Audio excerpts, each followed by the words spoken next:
Hello guys and welcome back to my channel. My name is Lucia and this is Lulu's Leaves. I'm no good at being good, but I never said I was. And I feel misunderstood cause I'm trying hard to love. Today I am living my Princess Leia fantasy with these buns.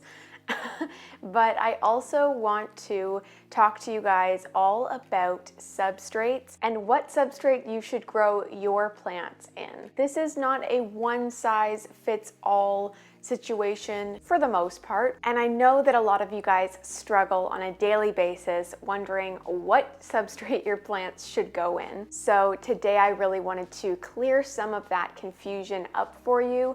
I am not an expert. I want to let you know I keep most of my plants in soil, and while I have dabbled in the other substrates that I'm going to talk to you about today, I am most comfortable keeping my plants in soil.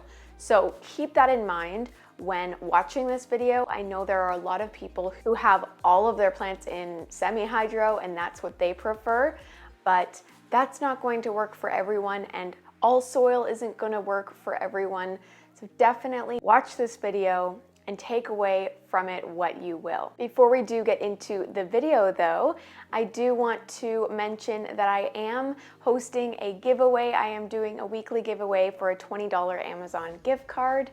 All you have to do to enter is subscribe to my channel, like this video, and leave a comment down below. If you want to enter more times, you can also comment on all the videos from April 8th to April 14th, and the winner will be announced on my video on the 15th.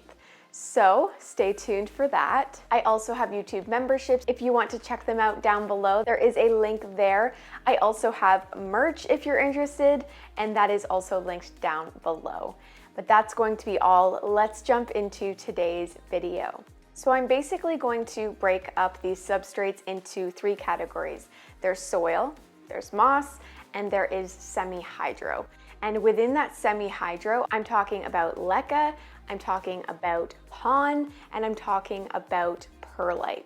Those are the only forms of semi-hydro that I have tried, so I don't want to give you advice on any other ones, but I will talk about those three today. As I mentioned before, soil is one of my favorite substrates. I just find that it's very universal, and with the different amendments that you can add to your soil, you can make it a-okay for just about any plant. Soil is great for plants that like to dry out quickly. I do want to make a little disclaimer. When I'm talking about soil, I'm not talking about peat on its own. That is not a suitable substrate for any house plant. If you add even simple amendments like perlite to your soil, that's kind of what I'm talking about. Soil can be really, really great for plants that like to dry out quickly and like really free draining soil that's very aerated. But in order to get that experience for your plant, you're going to have to add a lot to the soil. So in short, a plant that likes to dry out very quickly likes a really chunky soil mixture. Soil can also be a great substrate for plants that don't like to dry out quickly, like alocasia and peace lilies, but you also have to amend the soil in a different way in order to get these plants to be happy. So no plant wants to be sitting in just peat because they will drown and there will be very little oxygen in the soil. So you want to make sure, even for those plants that do like to stay moist quite a bit longer, I still like to add perlite and maybe a little bit of orchid bark, but at a lower percentage than you would for a chunkier soil mixture, just to add that aeration. Another great reason to put a plant in soil would be if it has a really extensive root system to begin with. If your plant doesn't have any roots, soil can be an option, but typically I would put that plant in moss or semi-hydro, whereas if the plant has a ton of roots, it's really well suited for soil. Soil is also the easiest substrate to water. You can use a moisture meter to check the moisture level in the soil, Or if you're a little bit more experienced, you can pick up the pot and see how heavy it is and decide if it needs water based on that. Also, the chopstick method works. If you stick it in and some soil comes out on the stick, you probably do not have to water it yet, depending on the plant that you have. But yeah, it is very easy to understand when to water in soil compared to the other substrates. I will say there is one con specifically for soil, and that is that it draws in a lot of pests. While other substrates aren't going to eliminate pest problems altogether, soil is definitely a breeding ground for fungus gnats, and it's also a great area for larvae of different pests to sit in and grow in. That is one thing to keep in mind. If you aren't really interested in pest management, soil might not be the substrate for you.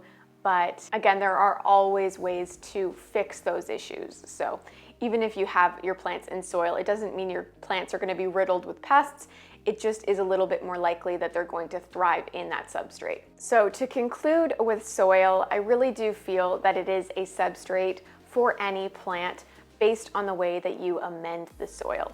So again, if you have a plant with a really great root system, that is a great candidate for soil.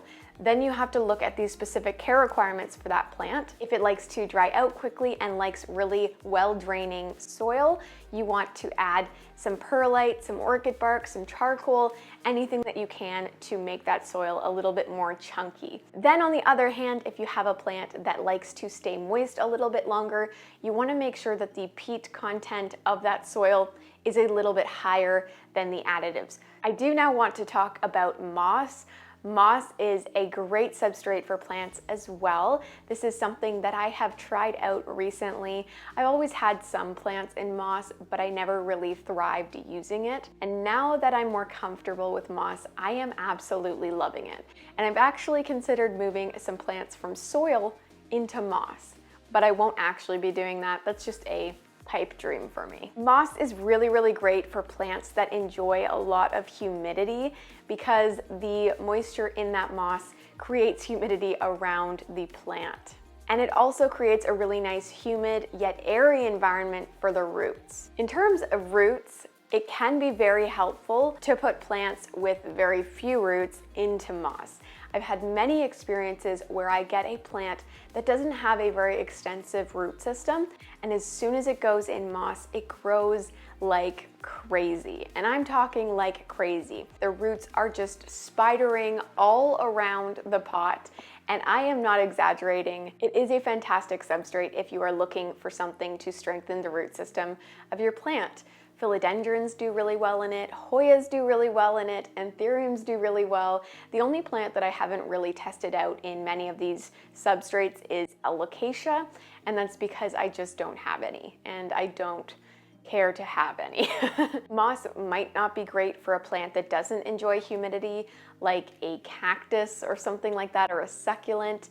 It will likely rot that plant just because those plants don't come from an area that have natural humidity levels above 20% even. So definitely check the plant's requirements before putting it into moss. Another thing to keep in mind, this is more so in terms of what you can manage. Moss is not really great if you are going to be keeping it out in the open. It definitely still does work because I do have some plants that are hanging out in moss out in the open, but they definitely thrive and are a little bit more easy to maintain when in a closed, humid environment. So the plants that are in moss that are in my cabinet stay moist for quite a while, and I don't have to worry about them almost ever. But on the other hand, I have some plants in moss that I have to water every week or even less sometimes because they dry out a little bit too quickly in the ambient humidity that I have in here. So do keep that in mind. If you don't think that you can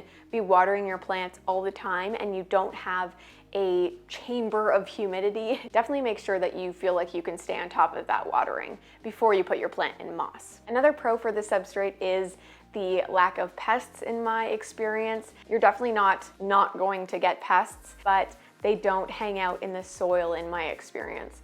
So if you're gonna have pests, they're gonna hang out in the leaves, and that's a lot easier to treat. And to play the devil's advocate, there are also issues that you can have in moss with watering.